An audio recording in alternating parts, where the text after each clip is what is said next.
বিসমিল্লাহির রহমানির রহিম। প্রিয় দেশবাসী, আসসালামু আলাইকুম। আমি সামিউল প্রধান প্রজাতন্ত্রের একজন জ্যেষ্ঠ নাগরিক হিসাবে বলছি। অর্থনৈতিকভাবে শক্তিশালী দেশ চীন জ্বালানি তেল কৌশলগত মজুদ স্ট্র্যাটেজিক রিজার্ভ করে। যখন জ্বালানি তেলের প্রয়োজন বাড়ে তখন কৌশলগত মজুদ থেকে জ্বালানি তেল বের করে নেয়, আর যখন প্রয়োজন কম থাকে তখন যে পরিমাণ জ্বালানি তেল কৌশলগত মজুদ থেকে বের করেছিল তা পূরণ করে। বাংলাদেশ অর্থনৈতিকভাবে দুর্বল। বাংলাদেশ জ্বালানি তেল 7 থেকে 15 দিনের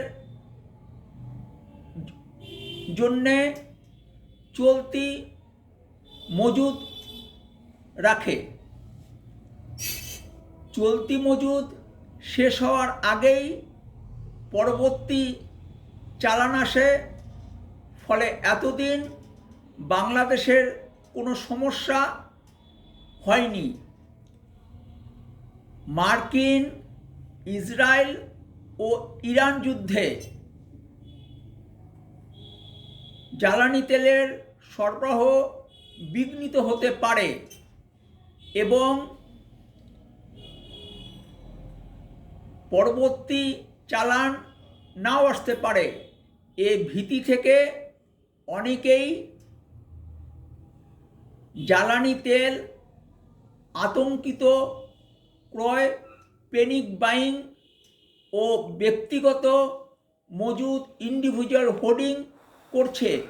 এর ফলে ফিলিং স্টেশনগুলোতে লম্বা লাইন দেখা যাচ্ছে এবং ফিলিং স্টেশনগুলোর স্বাভাবিক বেচা বিক্রির চেয়ে দ্বিগুণ, এমনকি 3 গুণ বেচা বিক্রি হচ্ছে। বাংলাদেশ যদি জ্বালানি তেল কৌশলগত মজুদ স্ট্র্যাটেজিক রিজার্ভ করতে পারত, তাহলে আতঙ্কিত ক্রয় ও ব্যক্তিগত মজুদ পরিহার করা যেত। ভালো থাকবেন। সম্ভব হলে দেশ পরিচালনার নীতি ও পদ্ধতির পরিবর্তন নিয়ে কথা বলতে রাজনীতির আড্ডাখানা বলে পরিচিত রহমতে রাব্বানা ও রুম্মানে বেড়াতে আসবেন। ফিয়ামানিল্লাহ। আল্লাহ হাফেজ। বাংলাদেশ জিন্দাবাদ।